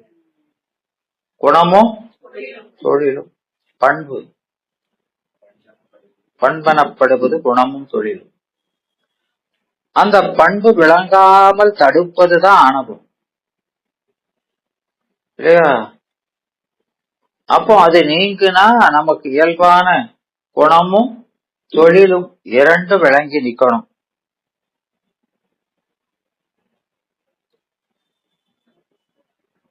அப்போ அதுல ஒண்ணு மாத்திரம் விளங்கி நிக்குது அப்படின்னா அது இன்னும் முழுமை அடையாத நிலை. விளங்குதா? நிறைய பேர் அதோட நின்றுறாங்க, நிறைய மலங்கள் அதோடு நின்றது. இந்த துன்ப காரணம் போனா போதும், துன்பம் போனாலே இன்பம். துன்பம் போனாலே இன்பமா? ஏன் அப்படி சொல்லக்கூடாது? துன்பம் போனா இன்பம்னு ஏன் சொல்லக்கூடாது? நோய் நீங்கன்னா உடம்பு ஊட்டச்சத்து கம்மியா இருக்கும், அதுக்கு அனுபவம். நோய் நீங்கன்னா உடம்பு ரொம்ப இழைச்சு போயிருக்கும், அதுக்கு அனுபவம் கொடுக்கணும், அதனால இன்பத்தை கொடுக்கணும். என்ன சொல்றாங்க? ரொம்ப இழைச்சு போயிருக்காங்க, அதனால ஊட்டச்சத்து கொடுக்கணும், அதுக்காக இன்பத்தை அவர் கொடுக்கணும்.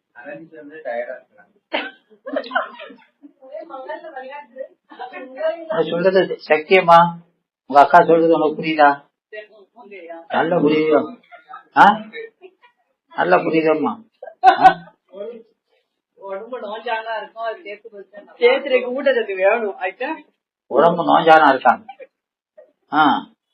நோஞ்சானா இருக்கு, அதனால ஊட்டச்சத்து கொடுக்கணும். உடம்பு இல்லையா, உயிர்.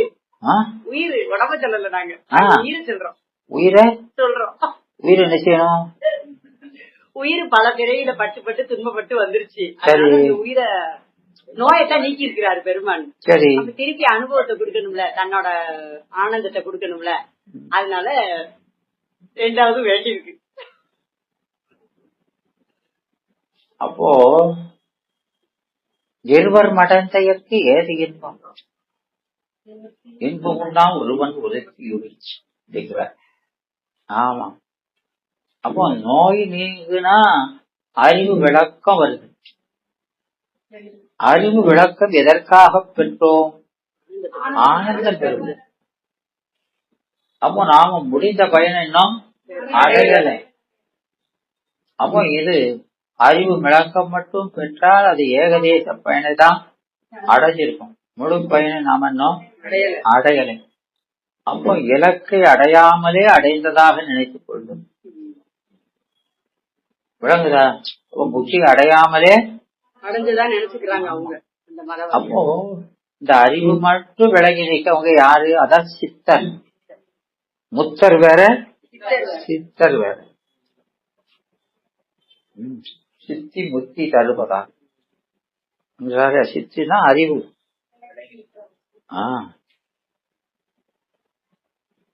உங்க அக்கா சொல்றான்னு ஓட்டு போடுதா நீங்க உங்க அக்காவுக்கு? வாங்க.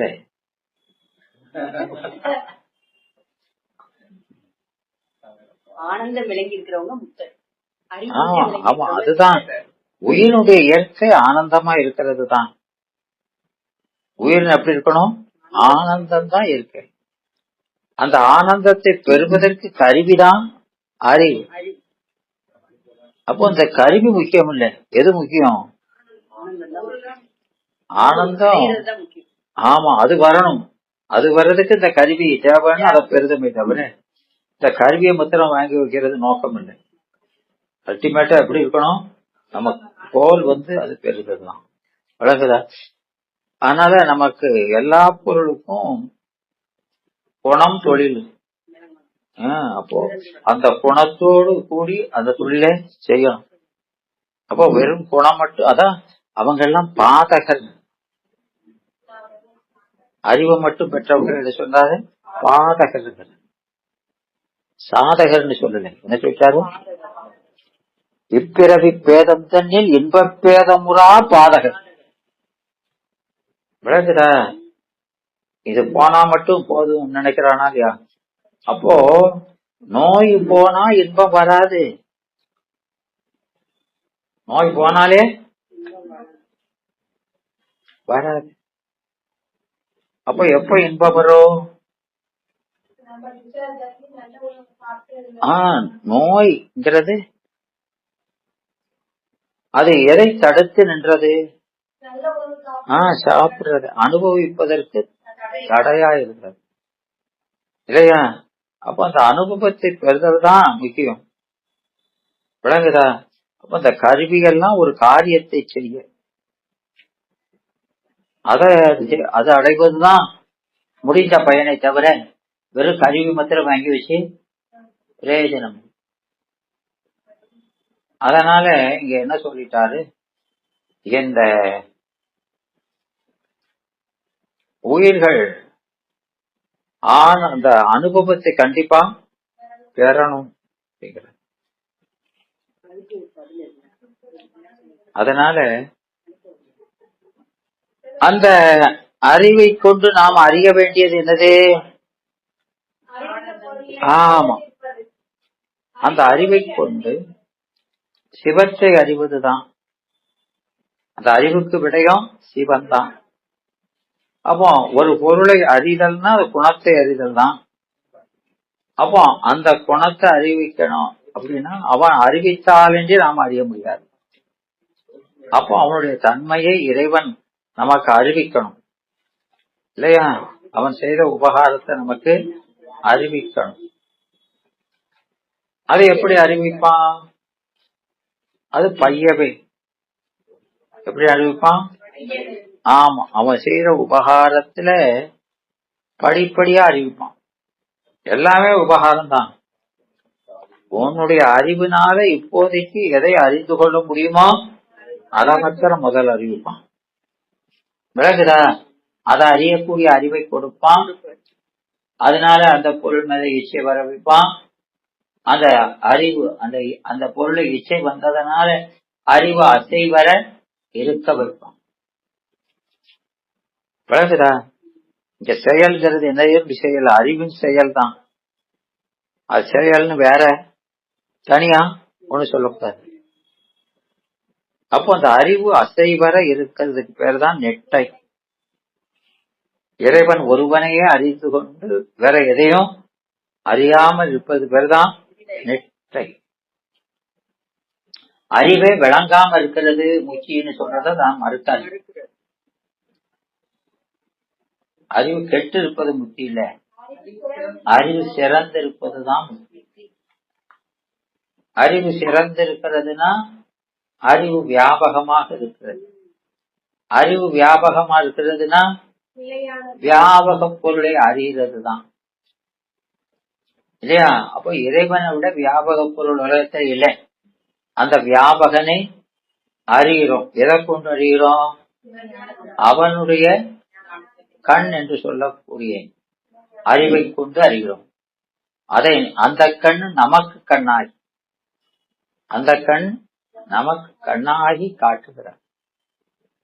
யார காட்டுறாரு? கண்ணாளனை காட்டுகிறார். யார காட்டுறாரு? கண்ணாளனை. கண்ணாளன் யாரு? நம்ம அறிவை செலுத்துபவர். அறிவை செலுத்துபவனை காட்டான். ஏன்னா அறிவை செலுத்துறவன் எங்க இருக்கான்? எங்க கண்ணால வேறங்க எங்க கண்ணாளரு அவர்தான் செலுத்துறாரு. அந்த கண்ணால சொல்றேன், அவங்க படிச்ச கண்ணாலும் கிடையாது. அந்த பாட்டையும் நம்ம இப்படித்தான் பார்க்கணும். ஆமா, அதான் அப்பர் சாமி அதை உணர்ந்து பாடு. கண்ணாயா மணியானாய் அப்படிலாம் சொல்றாரா இல்லையா? கண்ணே கண்ணின் கருமணியே மணியாடு பாவாய் காவாய் அப்படி சொல்றாரா இல்லையா? அதனால அந்த பெருமான் நமக்கு அதை உணர்த்த நாம் என்ன செய்யறோம்? உணரணும். அப்போ இந்த பாசம் நீங்கி நோய் நீங்கினா மட்டும் போதாத அறிய வேண்டிய பொருளை அறியணும். அறியா அதனால முதல்ல அவன் அதை அறிவிக்கிறது முதல் பகுதி. அத நாம அறிய செய்கிறது. அறிவிச்சா மட்டும் போதாது, அறிவிச்சதுக்கு அப்புறம் ஆமா அப்ப நம்ம அறிவில் அவன் உடனா நிற்கணும். அவன் காணும் உபகாரம் உடனாய் நிற்கிறது. காட்டு உபகாரம் அவன் வேறாய் நின்று காட்டுவது. வேறாய் நின்று காட்டுவதுன்னா என்ன? இந்தா பாரு இந்தா பாரு அப்படின்னு சொல்றதா?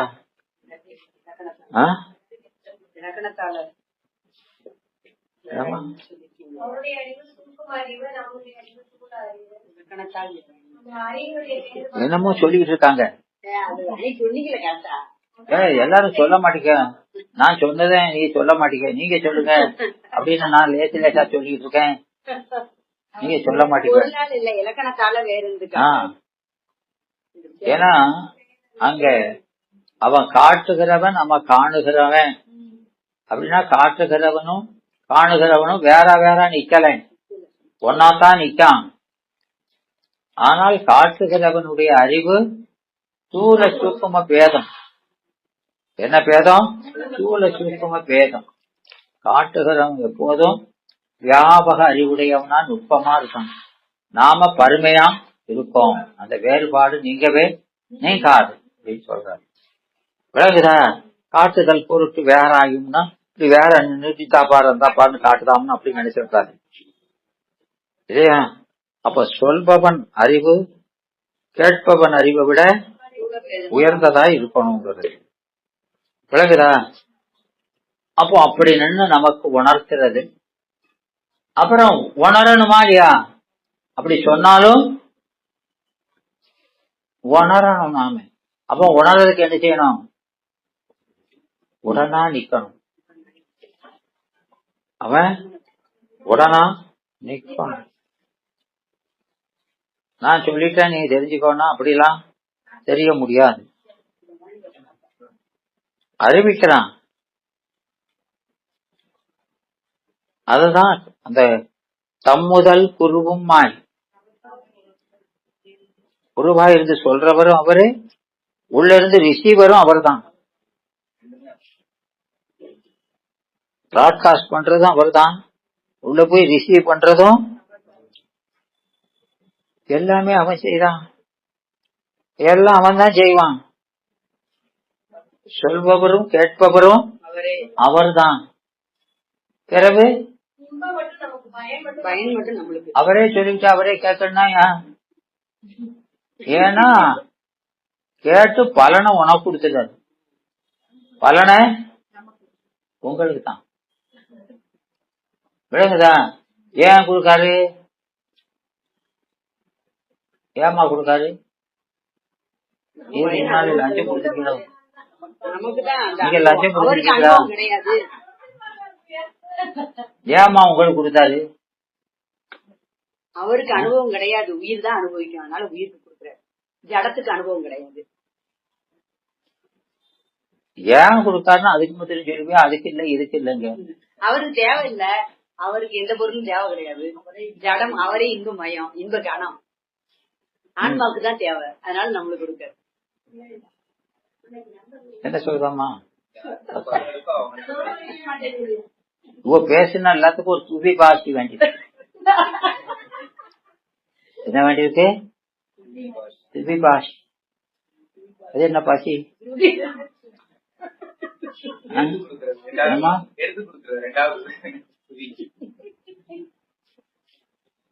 மேன்மேல் இங்கே இவர்கள் என்ன சொல்கிறார்கள் சொல்றதுக்கு ஒரு ஆளு அப்படிதான் இல்லையா? புரியுதாமா? ஆமா.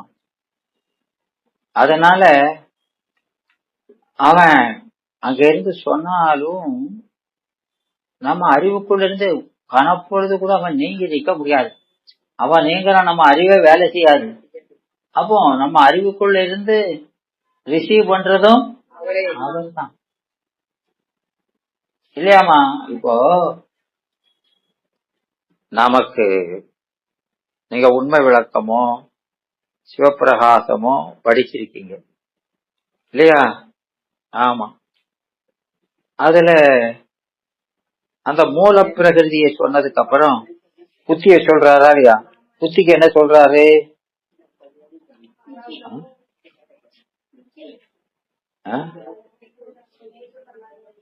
புத்தி என்னமா சொல்றாரு?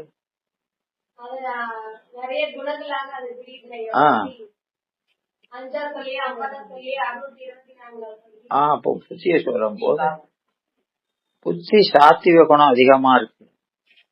சாத்விக குணம் அதிகமா இருக்கு. அதனால அது என்ன செய்யுது? நிச்சயிக்கிறதா இருக்குது இல்லையா? அது வாயில்கள் கொடுத்த பயனை புத்தி இடை நின்று என்ன வாயிலுக்கும் வித்தைக்கும் இடை நின்று இல்லையா? அந்த புத்தி அதை ரிசீவ் பண்ணி உங்க புண்ணிய பாபத்தை பார்த்து அதுக்கு தகுந்தாப்புல அந்த அவுட்புட்ட பொருடனுக்கு. அப்போ பொருடன் அதை ரிசீவ் பண்ணும்போது கொடுக்கிற புத்திக்கும் பொருடனுக்கு இடையில எது இருக்குது? வித்தை. ரெண்டுக்கு இடையில வித்தை. எடை நின்று உயிருக்கு பொருந்திடுவகை புணர்வு, புனித சக்தி புணர்ந்து அப்படின்னு சொல்றாரா இல்லையா? ஆமா. அப்போ நாம எதை ரிசீவ் பண்ணாலும் எது மூலமா ரிசீவ் பண்றோம்? ஆமா, அந்த வித்தை மூலம் ரிசீவ் பண்றோம் இல்லையா? அப்ப அந்த புத்தியெல்லாம் புண்ணிய பாவம் சார்ந்து வசி. அப்போ உண்மையே சொல்லல, அது எல்லாமே திருச்சிதான் சொல்லு. அப்ப நம்ம கருவி சார்ந்து அறிகிற அறிவெல்லாம் தெளிவான அறிவு தான். அப்ப நிச்ச அறிவை அறிவதற்கு இந்த கருவிகள் உதவாது. விளங்குதா? அதனால அதே போல இப்போ நமக்கு ஆன்மாவுக்கும் சிவன் சொல்றான், கேட்கறது ஆன்மா. அப்போ அவங்க ரெண்டு பேருக்கு இடையில எது நிக்கணும்?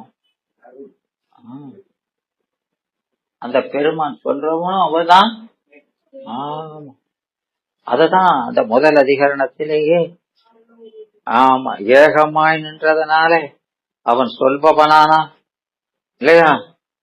அவன் ஏகமாய் நின்று சிவமானதுனால, ஏகமாய் நின்றதுனால சிவமாயிட்டான். அப்படி சிவமானதுனால என்ன ஆயிட்டான்? ஏகமான பழடி சொல்லக்கூடாது. அப்ப அறியப்படு பொருளாகவும் ஆயிட்டான், போகமாய் இல்லையா?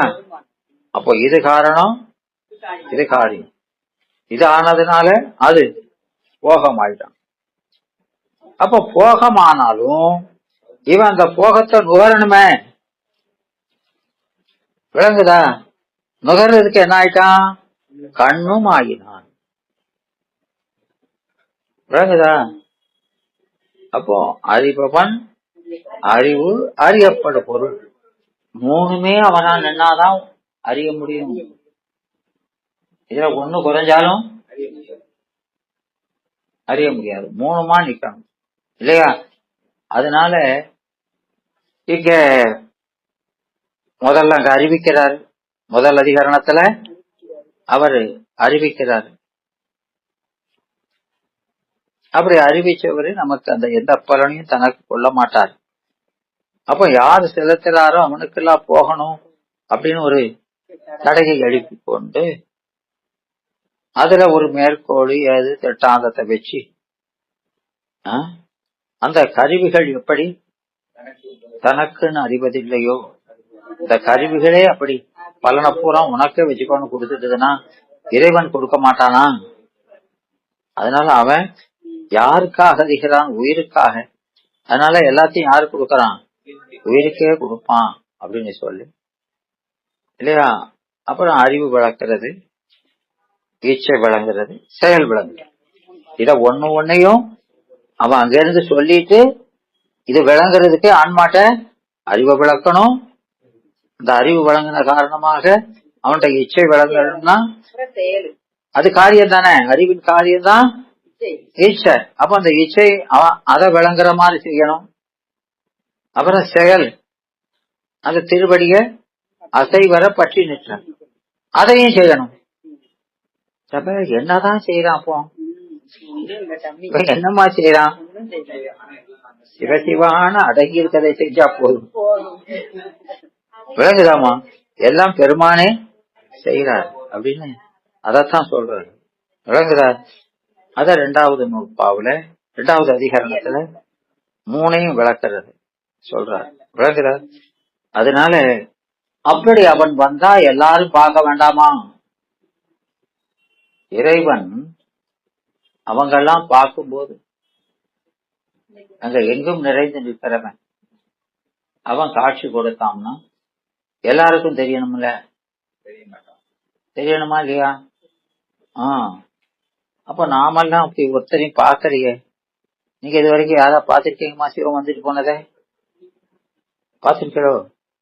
என்னமா எங்க அம்மா என்ன சொல்றா பாருங்க.